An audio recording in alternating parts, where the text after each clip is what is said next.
Hey guys, Mrhappy here, and welcome to Mondays with Mrhappy, aka Mr. Happy Mondays. Sorry if I seem a little bit tired, if I seem like I just woke up, it's because I just did. Just got my morning cup of coffee, and just gonna go straight to my weekly Q&A recording for Mondays. Wasn't feeling that good over the weekend. I took some time for me to get better. It's something I don't do very often. I just every day try to grind out videos, see if there's anything I can report on, if there's a guide I need to work on, anything. So, took a step back, took a weekend, relaxed, enjoyed myself, played some Dragon Age, which I'm going to be doing a review on anyway at some point. I have some good things to say about that game. And, well, regardless, I had my weekend break. Now it's time to get back on that grind and give you guys the weekly video that I love making the most. So, let's look at some questions from last week. Remember, if I miss a question, to say what week you asked that question in. That way, when I'm reading through all the questions, I can get to it. But anyway, guys, let's get right to the questions. So the first question is going to be a question from last week. Hey, Happy, I asked this question before in week 13. What do you think Final Fantasy XIV will be like after your expansion comes out in terms of gear, since right now the game goes by item level when you get to level 50, but when the level cap raises, will the level 50 item level 30 gear be better than the new leveling gear that's base level is higher than 50, or would they change some stats of the gear to scale with the newer gear in the game? So they have two ways of doing this. They could do it this way, which is the way I would prefer, where level 51 gear is item level 51, level 52 gear is item level 52. That way, if you're already geared from before the expansion, you have no need for the new leveling gear. You know, you've got your gear in the set, unless you want new vanity or new anything like that. And by the time you get to level 60, you know, you just got, you know, flat level 60 gear that's not like higher grade. It's just item level 60. What that does is that allows you to keep the item level gap relatively low. It means you'll have somewhat of a jump, probably an extra 10 item levels, but it's not going to mean that people are going to go from doing, you know, what's a good example? Like a 2200 damage Raiton on my ninja to a 6000 damage Raiton because we had to jump so many item levels in order to get to level 60. The other possibility, and I think this is the more likely possibility, is that level 51 gear will be better than like item level 110 gear, and then as you eventually get to level 60, the level 60 gear will start to be better than item level 130 gear. That is the more likely possibility because it gives people who are leveling up a sense of advancement other than their level. But I mean, they could really do it either way. I don't think that just because our item level gear is 130 and we're raising the level cap, I don't think it's going to change it that much. It's still going to be, item level is relative to the strength of the gear. It has nothing to do with the base level. So it's based on a calculation of stats on the gear determines what the item level, what is worthy of being item level, whatever. So I don't think it's going to change that much, but it's going to be dependent on how they decide to do it, which way one or two that I just named. So we're gonna have to wait and see on those. Okay, I get this question a lot, so I'm actually gonna answer it right now. I'm gonna have to wait through an ad in order to get to it.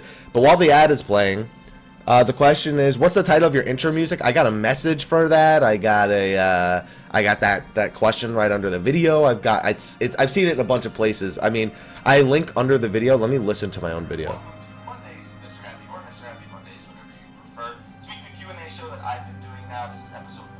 I can't tell what song that is because I have the sound coming out of my monitor right now because when I just woke up, I usually fall asleep watching like a movie or something, so I have the music coming out of my monitor. I can't really hear it. All I can really tell you is the songs that I usually use from Pop Sky. Pop Sky, let's see, I have the album Gem Jams. In Gem Jams, I use Sector Z, Ballad of a Unicorn, exclamation mark Spin, Ritz Blitz, Ruby, Chi, Unplayed, which is a bonus track. Then from Reach for the Sky, I use Head Rush and Spirit of a Sprite. From Showtime, I use No Gods or Kings. Z, Casper, Legend of Lokor.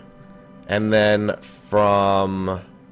those are really like all the Pop Sky songs that I use. And then I use a song called Moonrise, which I got from an open source website. So if it's not any of those songs, which you could just, you know, play that back and listen to what those were. I'm sorry, I just don't remember what it is off the top of my head, but I tried. Alright, here's the question that I'm gonna like answering. As a ninja main myself, as a main healer, I noticed that ninjas are quite squishy. I did research and it doesn't seem they suffer from lower defenses unless I am missing something. So what do you think the reason is for Ninja Job dying way more than other DPS right now? they are so focused on their mudras that they get hit by AoEs. Not even kidding. That's honestly the most likely scenario. Kind of like how Dragoons die mid-jump because they're doing a jump and then they get hit by an AoE or they can't dodge something, whatever it is. Same exact deal. I'm almost positive that that is the reason. Sorry, why ninjas are dying more often. In your experience, they could also just have blood for blood on every single time. Their blood for blood timing is a little bit different than Dragoon, so it's open for different windows than a Dragoon's is. But it should be most likely they're just tunnel vision. It's the worst enemy. Okay, this is a question that I like because it's about something that I don't like, and that is my beard. Question for next Mondays with Mr. Happy. Hey, Mr. Happy, Rib here from Twitch. So when will you shave that beard again? Noticed that on older videos you don't have a beard. Thanks for answering the question. Keep up the awesome vids, man. Thank you for supporting the channel and watching the videos while you're thanking me. I want to get rid of the beard ASAP. I hate having a beard this long, like this out of control, because you can see I don't take care of it. It's just a mess. Usually I'll trim it down so I have some facial hair, because otherwise I look like a 12-year-old, and I don't want that either. But it's getting trimmed soon. TM. Please look forward to it. Hi. Alright, next question is about new jobs. I have a question for you, Mr. Happy. I was thinking about possible healing classes for Heavensward, and a thought struck me. What do you think about Dancer as a healing class? I often recall back in 11 being relegated to a support healer when playing Dancer. Do you think a Dancer as a melee combat healer would be a good fit? I've actually assumed that we would get Dancer at some point as a healer. Not in Heavensward. I think that the gun job is most likely, if it's going to be anything, it's going to be a split job like Summoner and Scholar, even though Yoshi P hated that. He doesn't like it. He doesn't want to do it again. That we still need to find out what the healer is for Heavensward, I should say. And we know we're getting a tank and a healer. We don't know if we're getting a DPS. So I feel like the gun job might just fit the healer role and use a gun similar to the Magun from Final Fantasy Unlimited, where it could be loaded, where bullets could be loaded with magic, and that is how it will heal. But no way of knowing. I would like a Dancer. I really don't know how it would fit though. Like, you know, in Final Fantasy XI, the reason why it was okay was because you had to generate TP by auto-attacking, so it kept you as a frontline support healer. In this game, you don't have to attack. TP automatically regenerates every 3 seconds. So, would they just need to stand in melee range? Would they have improved heals if they auto-attacked? Like, if they stayed in melee range and were auto-attacking, would they have improved heals? I don't know. That's the thing that they would have to work out. But I think it could work, and I think it would be an interesting take on the melee healer that not many games really go for. I would be interested in it, though. Odd question right here. Have you ever played on the Lamia server, or do you know anybody on the server Lamia? I probably know people on the server Lamia. I actually remember people more for them. Excuse me. Sorry for the congestion. Like I said, just woke up not too long ago. I remember them for them, not so much the servers that they played on, but I know I've met people on my stream. At Fan Festival, I met some people from Lamia, so I may know some people from there, yeah, but I've never played on the Lamia server. If you see somebody named Mr. Happy there, they're not me. So, hopefully that answers the question. Next question. Hey, Mr. Happy, with the final parts of the Crystal Tower storyline coming soon, do you think that they will add a new 24-man raid in Heavensward? Yeah, they pretty much said, we're going to be adding a new 8-man, we're going to be adding a new 24. They didn't come out and say that, but they said multiple raids when Coil and Crystal Tower end, we will have new raids for Heavensward. So I'm going to assume once an 8-man, once a 24-man again. How about Inside Sin? No, I don't want that. First of all, they said it would be completely original, the new raid that's replacing the Crystal Tower. Also, Binding Coil Bahamut would also be a complete original. I don't actually think I think they actually only said that about the new 24-man raid. But no, I'm not a big fan of... I didn't really like the idea of taking the Crystal Tower from Final Fantasy III, like rip it right from it and just make it make sense in our world. Sin would make even less sense if they tried to rip that, unless they made him like a giant, you know, sky dragon and not a whale. Bismarck's a giant whale though, so there's your Sin. Bismarck could be your Sin because he is a giant whale, and that's basically what Sin is. So they're both giant whales, and we're gonna be fighting him with an airship. So perfect. Here's a question. Death and Taxes had world third on turn 13? Question mark. I thought there were already 3 kills before D&T. World third. Unless somebody comes up to dispute that, it's world third. As far as we know, as far as I know, it was Lucrezia, Collision, D&T. Who got 4th? I think it was BG. It was BG or Finale were like in the race for 4th. I know that the Free Company at Animantoys got 5th, And then since then, it's just been multiple kills. A lot of free companies have killed it since then. Some free companies back on Sargatanis killed it. You know, My Static killed it within D&T much later than the original Static that beat it. And a bunch of other people have beaten it since then. It doesn't matter anymore, you know. It was out there. It's done. The race is over. Now we wait for Savage. Here's a good question. Mr. Happy, how long do you seriously see yourself playing Final Fantasy 14? I know it's a 10-year plan, and 11's been going on 13 years. How long do you think you will play this, and if there are any other MMOs that could tear you away from 14? For me, maybe 5 years, 10 years. At 15 a month is a lot of money. And Phantasy Star, Star Ocean, and The Last Remnant would be MMOs that I would jump ship for. Yeah, I mean, I love video games. I've loved them ever since I was like 4 years old. Ever since I first got my hands on a Game Boy, got unwrapped my first NC. Like, I've been games non-stop. And when I first got into MMOs, you know, I played some free ones like Silk Road and Hero, and then I played Final Fantasy 11. I had friends get me play RO and RO private servers, played World of Warcraft. I gave out some MMOs, you know, Guild Wars 2 is another MMO I really enjoyed. It just didn't have enough progression for me. MMOs are like the thing that I like the most. They're the investment I feel the most comfortable making. $15 a month for me is perfect because I don't pay that much for other games because I'm paying this monthly subscription. So yeah, it's a lot of money, but I'd be paying a lot more money if I was constantly buying games just to try and entertain myself. So I don't really know. WildStar I was kind of hoping would like kind of make me go 50-50, but I didn't like it. I won't support World of Warcraft anymore. Blizzard developers just, they don't care about the people they make games for, so I'm not going to support them anymore with my money. I'll buy their lore because I really like the lore, but as for MMOs that would rip me away, I don't think there really are any. Like, if Final Fantasy 11 went free to play, I'd probably give it another shot just to see, you know, what they did to make it free to play and make a quick video about it. But no, as long as they're willing to update it and they don't mess it up very, very badly, then I'll keep playing it. Alright, here's a fun little question. I'm going to give you a serious answer, and then I'm going to give you a not-so-serious answer. Mr. Happy, next week's question, what do you think about dungeon setups? I play a tank, and I had a small debate with a fellow tank. He said he loves to have one bard and one black mage, or two black mage because he can AoE trash pulls to decrease the dungeon time spent. But as for me, I like to have one melee and one caster, so there's a balance for trash pulls on boss. I also think that he somewhat underestimates monks. He absolutely hates having monks in dungeons, says that monks have the worst DPS as melee. Maybe he means AoE DPS, but their AoE DPS isn't bad either if you know what to do. It's just not that prolonged, and when you don't have perfect balance, it can definitely be underwhelming. I play Monk as main DPS myself, and I don't agree with him saying that, because in many situations I out DPS a Dragoon and Ninja in raids. Well, if he's talking about in raids, then he's loopy, because Monk is still king. They're still the top melee DPS if you're considering all equal skill, equal gear. I have to say that every time, because then people come in and be like, I don't know, I out DPS Monks all the time. Equal skill and gear, equal skier. I actually don't even want to give you a not serious answer for this one anymore. I was going to say just 4 white mages for the dungeons because holy is the best spell in the game, but never mind.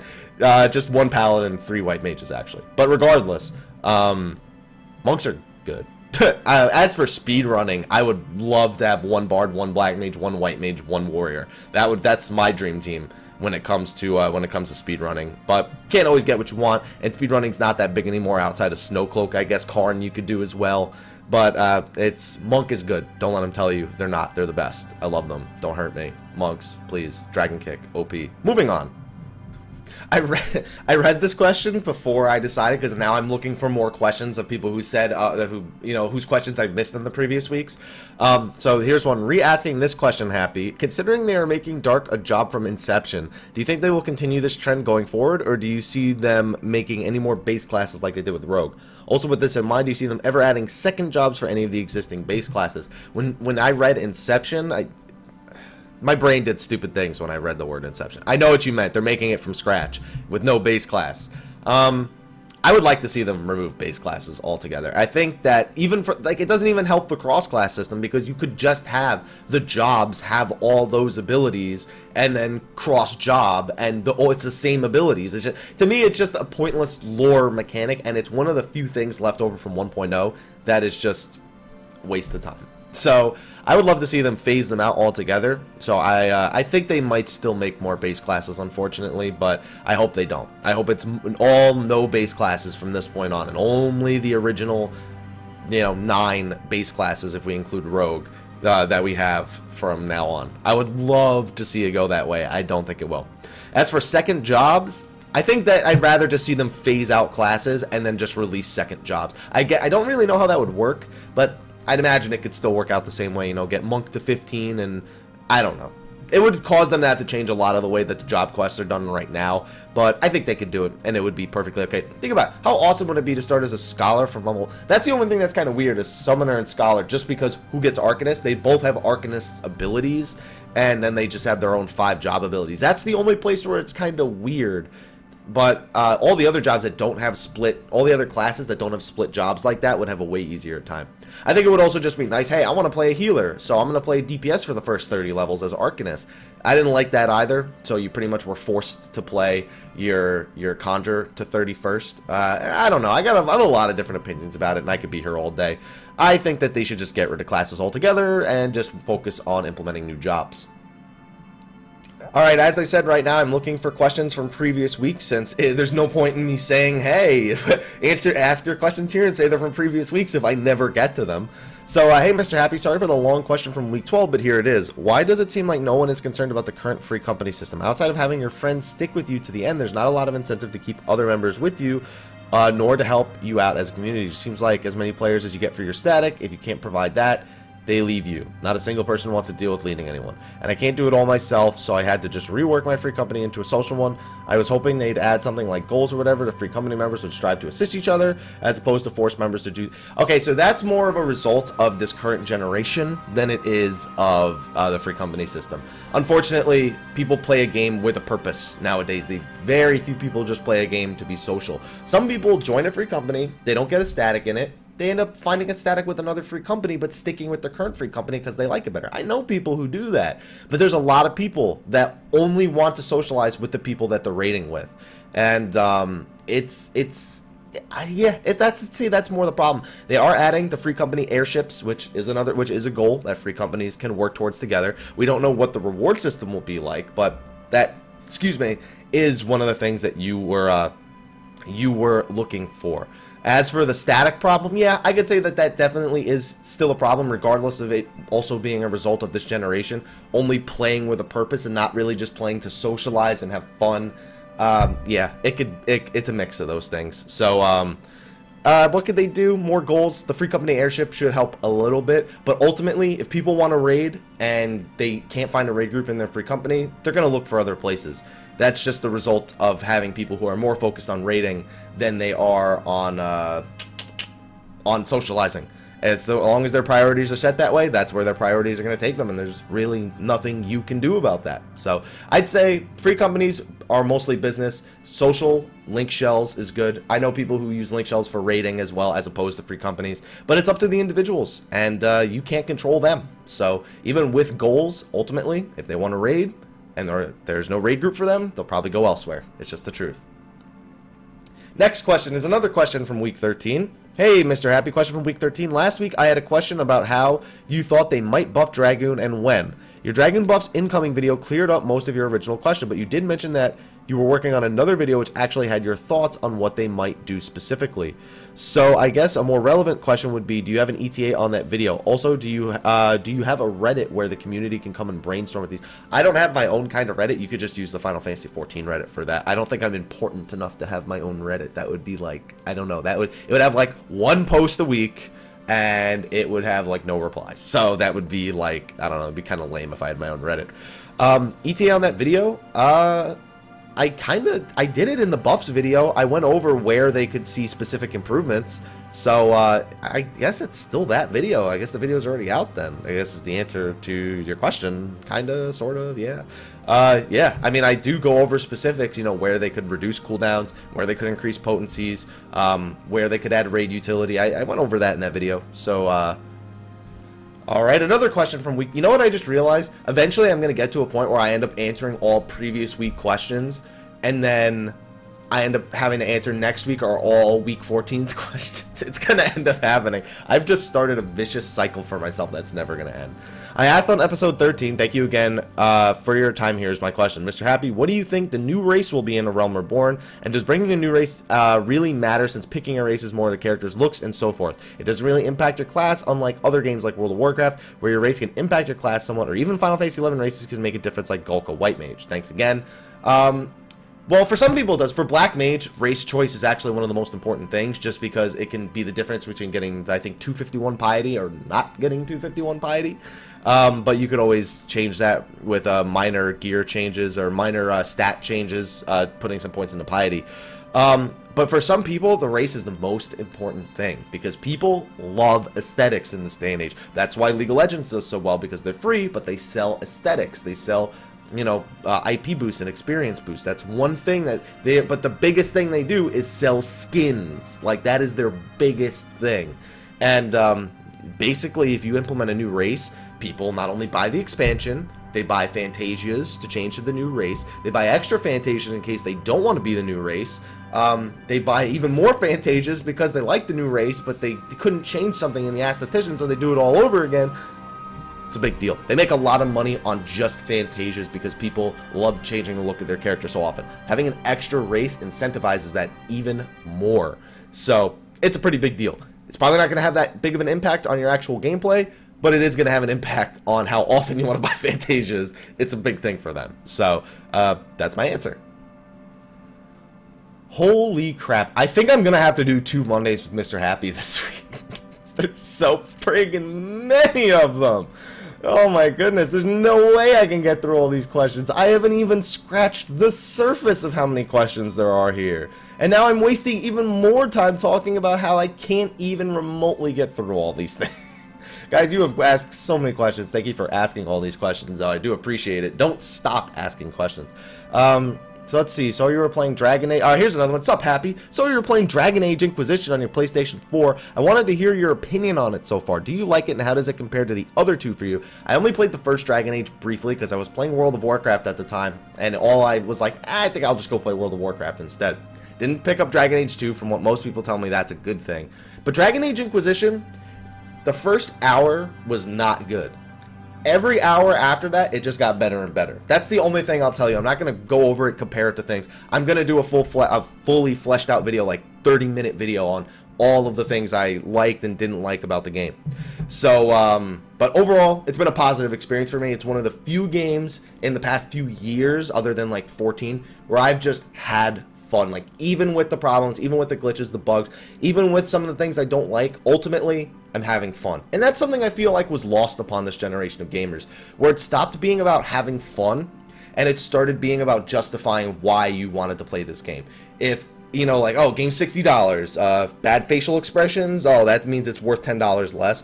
The voice acting wasn't good in this one chapter, take $10 off. This one chapter was too easy, take $10 off. Oh, it was only 10 hours of gameplay, take $10 off. Like, everyone just tries to justify the game, justify the purchase, and it's a sad generation for gamers, because indie gamers honestly make the best games right now, and they get the least appreciation, except when things like Journey happen. So, I don't know. It was a good game. That's my point. But the point is, I had fun. It has flaws, but as long as I'm having fun, it's a good game in my book. Alright, so the next question I'm going to answer, I'm actually answering it for the second time in my recording, because I just realized I was going through massive spoilers answering the question the first time, so this is me re-answering the question spoiler-free. Would you agree with most people saying that turn 12 is harder to beat than turn 13? Currently progressing turn 12, and it is hell. Turn 12 requires a lot of team coordination, but I definitely wouldn't say it's easier than turn 13, not in my opinion at least. And don't get me wrong, turn 13 is not a super mechanical, you know, turn, but it will force you to, you know, play your job to its limits. It's less about mechanically playing well and more about playing your job to its limits. Healers being able to maximize in every way. Tanks having a perfect tank rotation. DPS losing as little uptime as possible, knowing exactly how to avoid the damage while still putting out their maximum damage. I'd say it's more about knowing your job and playing it just right than it is about, oh, where are all these things that I need to dodge and be aware of while also trying to make sure to finish the fight. And I think that's actually a good theme. To some people, that may make it seem easier. To me, I don't know. That almost made it harder, having to just play on that level just for the job and not play mechanically as sound, because mechanically, I'm much stronger. You know, that is where most of my strength lies. I can get a mechanic down and do it right every time. It's no problem for me. When it comes to damage, a lot of the times, I'll lose damage focusing on those mechanics. So, I don't know. But, I mean, even then, I didn't have much time. I didn't have much difficulty maximizing damage when it came to turn 13. So, no, I'm going to say turn 13 was harder. But it was just harder for a different reason. I also have something I want to say about all the turns and why people are saying everything's easier now. I'm actually going to make a whole video about that, though. Alright, so I'm going to do 2 more questions from last week's video, and then I'm going to be done for this video because I have a few other videos that I want to work on today, and I am definitely spending the most time on this one right now. I'm just sitting here reading, like I've been here for like 45 minutes just reading through questions, trying to pick them out, where usually I just like scroll through and I find a few, but I'm really like going through and reading them all this time to try and find questions that are different and I haven't answered before. So here's one. Hey, Mr. Happy, I have a question about the critical hit stuff. I have an item level 112 Black Mage with a total of 472 critical hit rate. How high is my percentage of actually getting a critical hit? Is it 47% or lower or higher? It's way lower. Your critical hit chance is not your critical hit rating divided by 10. See, the thing is, I don't remember critical hit rate conversions off the top of my head. There's calculators out there to do it still. If I had to guess, 472 is probably in the vicinity of 19 to 21%, somewhere between that, and that's a pretty big margin of error right there. 2% is a pretty big margin of error, but yeah, it's probably closer to 19 to 21%. You are nowhere close to 47%. You would need an ungodly amount of critical hit rate plus internal release plus other stuff. Internal release, I'll just go with that. Internal release is extra like 10% on top of that, and then, you know, like bards have the extra 10% from straight shot. Like, you would need a lot of critical hit rate to get the 400, to get the 47%. If you could crit 47% of the time, I would be really impressed. That would be impressive. But anyway, no, you're nowhere close to 47%.